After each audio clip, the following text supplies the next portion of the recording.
அனைவருக்கும் வணக்கம். தினம் ஒரு செய்தியோடு உங்களை சந்திக்கிறதா சொல்லியிருந்தேன். நீங்கள் யோசிக்கிறது எனக்கு புரியுது.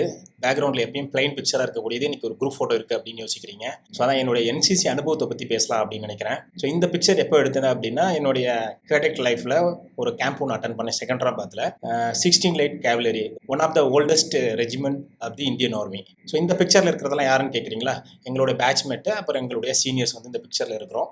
ஸோ பிஹைண்ட் த என் பிக்சருக்கு பின்னாடி பார்த்தீங்கன்னா நான் நின்றுட்டு இருப்பேன். அதை எண்ட் ஆஃப் த வீடியோவில் நான் உங்களுக்கு இந்த பிக்சரை வந்து ஃபுல் பிக்சருமே அட்டாச் பண்ணுறேன். இந்த என்சிசி அப்படிங்கிறத பற்றி கொஞ்சம் தெரிஞ்சுக்குவோம் இன்னைக்கு. ஸோ 1970 என்ன ஆயிடுச்சு அப்படின்னா, இந்தியன் ஆர்மியில் ஒரு ஷார்ட்டேஜ் வருது, அதாவது ஆல் தட்ராபாடு வருது. அப்போ வந்து ஒரு விங் ஒன்று ஸ்டார்ட் பண்ணுறாங்க. 1920 வந்து அதுக்கு ஒரு நேம் வைக்கிறாங்க. என்ன அப்படின்னு கேட்குறீங்களா? யூனிவர்சிட்டி ட்ரைனிங் கோர்ப்ஸ் அப்படின்னு சொல்லி வைக்கிறாங்க. ஸோ 1942 வந்து அதை ரீநேம் பண்ணது பார்த்தீங்க அப்படின்னா யூனிவர்சிட்டி ஆஃபீஸர் ட்ரைனிங் கோர்ப்ஸ் அப்படின்னு சொல்லிட்டு வைக்கிறாங்க. ஸோ 1948 வந்து நேஷனல் கேடட் கோர்ப்ஸ்னு சொல்லிட்டு டிக்ளேர் பண்ணுறாங்க. ஸோ 1948 பாய்ஸ் மட்டுமே இருந்த அந்த என்சிசி விங்கு வந்து பார்த்தீங்கன்னா அந்த நெக்ஸ்ட் இயர்லேயே 1949 கேர்ள்ஸுக்கு வந்துடுச்சு. அப்புறம் 1962 பார்த்தீங்கன்னா உங்கள் எல்லாத்துக்குமே தெரிஞ்சிருக்கும், சைனோ இந்தியன் வார் வந்து 1962. ஸோ அதனால் 1963 இது காலேஜ் படிக்கக்கூடிய எல்லாருமே வந்து கம்பல்சரி, அதாவது என்சிசிங்கிறது எஜுகேஷன் செக்டரில் இருக்கக்கூடிய ஸ்டூடெண்ட்ஸு கம்பல்சரி என்சிசியில் இருக்கணும்னு சொல்லி ஆர்டர் கொடுத்தாங்க. அப்புறம் ஆஃப்டர் ஒரு 5 இயர்ஸில், அதாவது 1968 என்ன ஆயிடுச்சு அப்படின்னா, சில துணைவேந்தர்கள், அதாவது பல்கலைக்கழகத்தில் இருக்கக்கூடிய வைஸ் சான்சலர்ஸ் லெட்டர் எழுதுறாங்க. ஸோ கம்பல்சரி எல்லா ஸ்டூடெண்ட்ஸும் இருக்கிறது கொஞ்சம் சிரமமாக இருக்குன்னு. ஸோ அந்த சரிங்கிற அந்த விஷயத்த ஸ்டாப் பண்ணிவிட்டு வாலண்டரி சர்வீஸ் அப்படிங்கிற மாதிரி கொண்டு வந்துட்டாங்க. வாலண்டியராக வந்து யாரெல்லாம் இன்ட்ரெஸ்ட் இருக்குதோ அவங்கெல்லாம் வந்து என்சிசியில் ஜாயின் பண்ணிக்கலாம் அப்படின்னு சொல்லிட்டு. ஸோ அந்த என்சிசியோட மோட்டோ என்னன்னு தானே கேட்குறீங்க? Unity and discipline. உங்களுக்கு எல்லாத்துக்கும் தெரிஞ்சிருக்கும், யூனிட்டி அப்படின்னா ஒற்றுமை, டிசிப்ளின்னா ஒழுக்கம். ஸோ இதுதான் அதோடைய மோட்டோ. ஸோ ஃப்ளாக்னு எடுத்துக்கிட்டோன்னா ஒரு 3 விதமான கலர் இருக்கும். நீங்கள் வந்து ஃப்ளாகை பார்க்குறீங்க அப்படின்னா இடதுபுறத்தில் ரெட் கலரும், சென்டரில் வந்து நேவி ப்ளூவும், ரைட் சைடில் பார்த்தோம் அப்படின்னா ஸ்கை ப்ளூ இருக்கும். ஸோ அந்த ரெட் கலர் எதை டினோட் பண்ணுதுன்னா ஆர்மட் ஃபோர்ஸையும், நேவி ப்ளூ வந்து நேவியையும், ரைட் சைடில் இருக்கக்கூடிய ஸ்கை ப்ளூ வந்து ஏர்ஃபோர்ஸையும் நமக்கு சுட்டி காட்டுது. ஏன் இந்த வீடியோ வந்து இந்த ஜூன் எண்டில் போடுறேன் அப்படின்னா, இப்போ வந்து பள்ளி, அதாவது 12th முடிச்சுட்டு நீங்கள் ஏதாவது டிகிரியில் ஜாயின் பண்ணியிருப்பீங்க. ஸோ கல்லூரி வாழ்க்கையை ஸ்டார்ட் பண்ணுறீங்க. ஸோ அந்த கல்லூரி வாழ்க்கையில் உங்கள் லைஃப்பில் பல விஷயத்தை கற்றுக்கக்கூடிய ஒன் ஆஃப் த போர்ஷன் வந்து இந்த என்சிசின்னு சொல்லுவேன். என்னோடய வாழ்க்கையில் கேட்டீங்க அப்படின்னா இந்த என்சிசி வந்து ஒரு லைஃப் டேர்னிங் பாயிண்ட்னு சொல்லலாம். ஏன்னா எனக்குள்ளே திறமை இருக்கா அப்படிங்கிறது எனக்கு 12th வரைக்கும் தெரியாது. ஸோ என்சிசி போனதுக்கு அப்புறம் தான் வந்து உன்னால் முடியும், so every human they have some calibre அப்படிங்கிற விஷயத்த அவங்க எனக்கு டீச் பண்ணாங்க. ஸோ நம்ம பார்த்துக்கலாம். அது எப்படி உதாரணப்படுத்தி சொல்லணும் அப்படின்னா, நம்ம போடுற ஷூலுக்கு பாலிஷ் நம்ம போடலாம். துணி துவைக்கக்கூடிய விஷயம் இருக்குது இல்லைங்களா? யூனிஃபார்மை நம்ம துவைப்போம், அந்த யூனிஃபார்மை நம்மளே அயன் பண்ணுவோம், ரொம்ப க்ரூமிங்காக இருப்போம். க்ரூமிங் இந்த சென்ஸ் என்னென்னா, எவ்ரி வீக் எப்படி இருந்தாலும் ஒரு பரேடு இருக்கும் வீக்கெண்டு, அந்த சாட்டர்டேயில். ஸோ அதுக்காக நான் கம்பல்சரி நம்ம தாடி முளைக்குதோ முளைக்கலையோ நம்ம சேவ் பண்ணியே ஆகணும். ஸோ அப்படிங்கும்போது அது வந்து ஒரு கரெக்டான டைமு ஆக்சுவலி. ஸோ ரொம்ப விஷயம் கற்றுக்கலாம். அதனால் நீங்கள் பள்ளி படிப்பை முடிச்சுட்டு கல்லூரிக்குள்ளே என்ட்ராகிறீங்க அப்படின்னா உங்கள் கல்லூரியில் போய் தேடி பிடிச்சி அந்த என்சிசி விங் எங்கே இருக்குது, எப்போ செலெக்ஷன் வைக்கிறாங்க அப்படின்னு சொல்லிட்டு மறக்காமல் போய் ஜாயின் பண்ணிவிடுங்க. இதை வந்து பேரண்ட்ஸ் பார்க்குறீங்க அப்படின்னா உங்கள் குழந்தைக்கு அனுப்பி வைங்க. ஏன் அப்படின்னா ரொம்ப பெனிஃபிட்ஸ் இருக்குது, அதுக்காக தான் சொல்ல வரேன். ஸோ நான் எப்படி என்சிசியில் சேர்ந்தேன் அப்படின்னா, எனக்குலாம் தெரியாது ஆக்சுவலி. ஒரு கிராமத்துலேருந்து ஒரு நகரத்துக்கு அப்போ தான் வந்து போகிறேன். ஸோ எங்கள் வகுப்பில் வந்து எல்லோரும் வாங்க வெளியே வாங்க வெளியே வாங்கினாங்க. ஏதோ இது நடக்க போகுது அப்படிங்கிற மாதிரி எல்லாம் பயந்து கீந்து எல்லாம் வெளியே வந்தோம். அப்புறம் தான் சொன்னாங்க, பார்த்தீங்கன்னா ஆர்மி ட்ரெஸ் போட்டுக்கிட்டு ஒரு 4-5 பேர் நின்னாங்க. அப்போ ரொம்ப பதற்றம், பயம்லாம் இருந்துச்சு, என்ன பண்ண போகிறாங்களோ தெரியல அப்படின்னு. அப்புறம் எல்லாத்தையும் ஒரு பக்கம் நிற்க வச்சுட்டு ஒரு கயிறு ஒன்று கட்டியிருந்தாங்க. ஸோ அந்த கயிறுக்கு வந்து யாரெல்லாம் தலை அந்த கயிறில் டச் ஆகுதோ அவங்கெல்லாம் தனியாக நிற்க வச்சாங்க. யாருக்கெல்லாம் தலை டச் ஆகலையோ அவங்கள வந்து நீங்கள் கிளாஸ் போங்க அப்படின்னு அனுப்பிட்டாங்க. ஸோ அப்போ வரல எனக்கு என்சிசினா என்னன்னு பெரிய தெரியலை. ஸோ அப்புறம் கொஞ்ச நாள் கழித்து அவங்களே சொன்னாங்க விவரத்தை, இந்த மாதிரி நீங்களாம் வந்து இந்த ஃபஸ்ட் ரவுண்டில் வந்து செலக்ட் ஆகிருக்கீங்க. ஸோ உங்களுக்கு யாரெல்லாம் வில்லிங் இருக்கோ உங்களுடைய நேம் கொடுங்க. அதுக்கப்புறம் உங்களுடைய ஏஎன்ஓ வந்து உங்களை காண்டாக்ட் பண்ணுவார், பரேடு நடக்கும். ஸோ அதுக்குரிய யூனிஃபார்ம்லாம் நாங்களே ப்ரொவைட் பண்ணுவோம், ஷூ நாங்களே ப்ரொவைட் பண்ணுவோம், சில அலவன்சஸ் கூட இருக்குது, நீங்கள் கேம்ப் போகலாம், எல்லாமே டீட்டெயில் இன்ஃபர்மேஷனை சொன்னாங்க.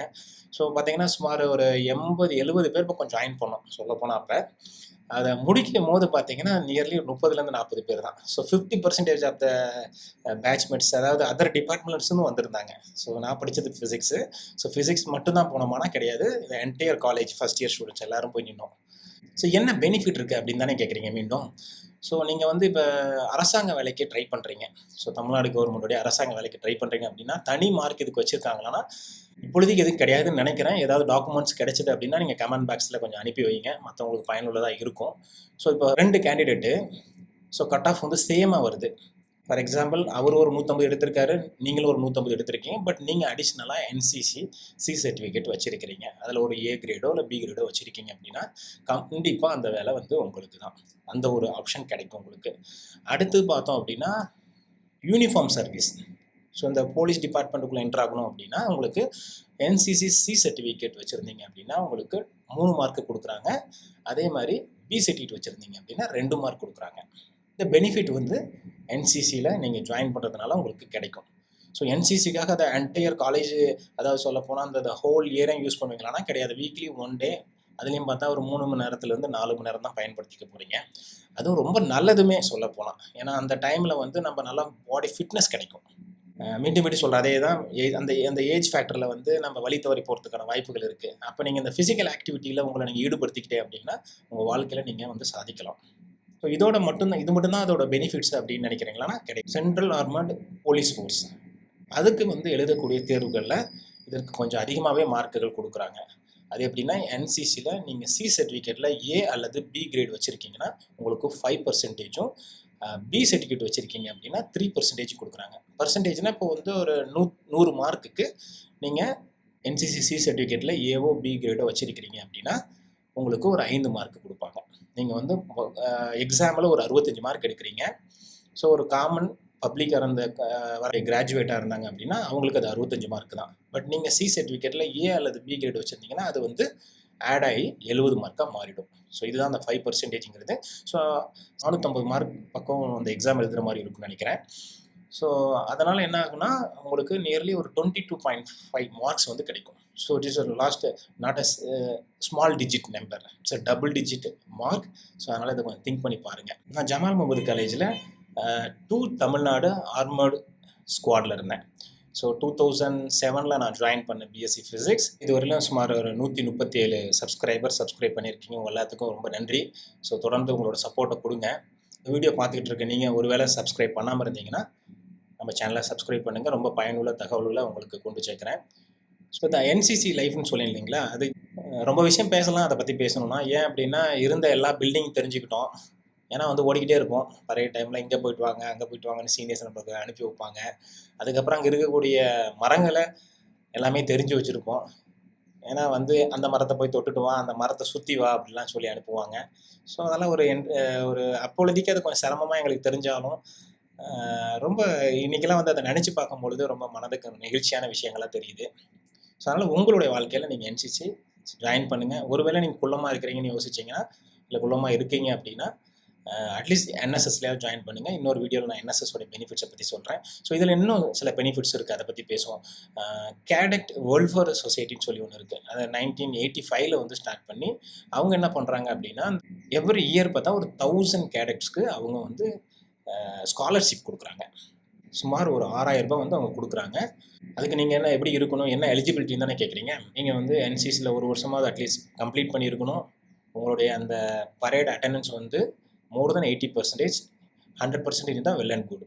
அப்புறம் உங்களுடைய அந்த அகாடமிக் பர்ஃபார்மன்ஸையும் அவங்க கன்சிடர் பண்ணுறாங்க. எதனால் அப்படின்னு கேட்டிங்கன்னா, நீங்கள் இதில் மட்டும் மோர் கான்சன்ட்ரேட்டடாக இருக்கீங்களா மட்டும் போதாது, உங்களுடைய அகாடமிக்கு ரொம்ப முக்கியம் இல்லைங்களா. அதனால் நீங்கள் உங்களுடைய எஜுகேஷன் நீங்கள் எடுத்துக்கக்கூடிய பிஎஸ்சி டிகிரியோ அல்லது பிகாம் டிகிரியோ இல்லை வந்து பிபிஏ டிகிரியோ வாட்டவர் எந்த இளநிலை பட்டம் நீங்கள் படிச்சுட்டு இருக்கிறீங்களோ அதை வந்து அவங்க கன்சிடர் பண்ணுவாங்க. அதுக்கப்புறம் இன்னொரு இது இருக்குது, பெஸ்ட் கேடெக்ட் அப்படின்னு சொல்லிட்டு 3500 ரூபாய் கொடுக்குறாங்க. அப்புறம் செகண்ட் பெஸ்ட் கேடெக்ட்னு சொல்லிட்டு அவங்களுக்கு 2500 ரூபா பக்கம் கொடுக்குறாங்க. ஸோ இந்த மாதிரி ப்ரிவிலேஜஸ் ஏகப்பட்ட. இதுக்கு போகிற இன்ஸ்டியூஷனுக்கு தகுந்து வேரி ஆகுது. ஸோ அந்த அவங்களுடைய ஓன் இன்ஸ்டியூஷனில் அவங்க தனியாக ஃபண்டு அலாட் பண்ணி, சப்போஸ் இப்போ ஆர்டிசி ரிப்பப்ளிக் டே பரேடுக்கு வந்து ஒரு கேடெக்ட் இங்கே அவங்களுடைய காலேஜை ரெப்ரசென்ட் பண்ணி போயிட்டு வராரு அப்படின்னா அவங்களுக்கு ஃபினான்ஷியல் சப்போர்ட், ஈவன் சொல்ல போனால் ஹையர் ஸ்டடீஸுக்கெலாம் கூட சப்போர்ட் பண்ணுறாங்க. அதனால் உங்கள்கிட்ட பணம் இல்லை அப்படின்லாம் யோசிக்காதீங்க. உங்கள்கிட்ட திறமையும் ஒரு கடுமையான உழைப்பு இருந்தது அப்படின்னா உங்களை எல்லாமே வந்து சேரும். நான் அடிக்கடி சொல்லக்கூடிய விஷயம் தான், நம்மளுடைய கடுமையான உழைப்பு நம்மள்ட்ட இருக்குன்னா நம்மளை சுற்றி இருக்கக்கூடிய இந்த பிரபஞ்சம் எல்லா விதத்துலையும் உங்களுக்கு உதவி பண்ணும். ஸோ அதனால் உழைப்பை கண்டு என்றைக்கும் வந்து மலைக்காதீங்க, கடுமையாக உழைங்க. உங்களை நீங்கள் நம்பி கடுமையான உழைப்பை போட்டுக்கிட்டே இருந்தீங்க அப்படின்னா இந்த எண்ட் ஆஃப் தி டே பயங்கர ஒரு பீக் பிளேஸுக்கு போயிடுவீங்க. பீக் பிளேஸ் இந்த சென்ஸ்னால் நீங்கள் லைஃப்பில் எதுவாக ஆகணும்னு நினைக்கிறீங்களோ அந்த இடத்துக்கு உங்களால் அடைய முடியும். அதனால் கடுமையான உழைப்பை போடுங்க. இந்த சிடபிள்யூஎஸ் சொன்னேன் இல்லைங்களா, அதில் 1000ல் ஒரு கால் பகுதி, அதாவது ஒரு 250 பேர் பார்த்தீங்கன்னா ரூரல் ஏரியாவில் இருந்து வரக்கூடியவங்களுக்கு கொஞ்சம் முன்னுரிமை கொடுக்குறாங்க. அதாவது இணையதளத்தில் நான் தேடும் போது பார்த்த இன்ஃபர்மேஷன் தான் 15 செப்டம்பர்லேருந்து 15 அக்டோபருக்குள்ளே எவ்ரி இயர் அப்ளை பண்ணுற மாதிரி வச்சுருக்குறாங்க. இதை பற்றின மேலும் பல விவரங்களை நீங்கள் தெரிஞ்சுக்கணும் அப்படின்னா உங்களுடைய கன்சர்ன் அந்த யூனிட்டை காண்டாக்ட் பண்ணி அந்த இன்ஃபர்மேஷனை கேதர் பண்ணிக்கங்க. என்சிசி அப்படின்னாலே எல்லாத்துக்கும் தெரிஞ்சது கடுமையாக உழைக்கணும். என்சிசி அப்படின்னாலே பயங்கரமான பனிஷ்மெண்ட் கொடுப்பாங்க அப்படின்னு தான் ஒரு பெரிய அவுட் சைட் லுக் இருக்குது. ஸோ இருந்தாலும் உள்ளுக்குள்ளே போய் பாருங்கள், அதில் பல பெனிஃபிட்ஸும் இருக்குது. ஸோ ஒருவேளை அந்த ட்ரைனிங் பீரியடில் ஏதாவது அடிபட்டாலும் அதுக்குரிய எல்லா மெடிக்கல் செலவுமே வந்து பார்த்திங்கன்னா என்சிசி யூனிட்டில் இருக்கவங்க ப்ரொவைட் பண்ணுவாங்க. அப்புறம் எடுத்த ஒஸ்ட் சினாரியோ இப் சப்போஸ் ஏதாவது டெத்து அந்த மாதிரினாலும் சுமார் ஒரு 5 லட்ச ரூபா வரையில் வந்து பார்த்திங்கன்னா நிதி உதவியும் கொடுத்து உதவி பண்ணுறாங்க. ஸோ எதே தெரிய இந்த பிக்சரை பார்க்கும்போது இந்த வீடியோ பண்ணலாமே அப்படின்னு சொல்லி தான் இந்த வீடியோ இன்றைக்கி. என்சிசியை பற்றி பேசணும் ரொம்ப விஷயங்கள் இருக்குது. வரக்கூடிய நாட்களில் ரொம்ப விஷயத்தை பற்றி பேசுவோம். உங்களுக்கு ஏதாவது சந்தேகங்கள் இருந்தாலும் கமெண்ட் பாக்ஸில் கேளுங்க. மீண்டும் ஒரு நல்ல செய்தியோடு உங்களை சந்திக்கிறேன்.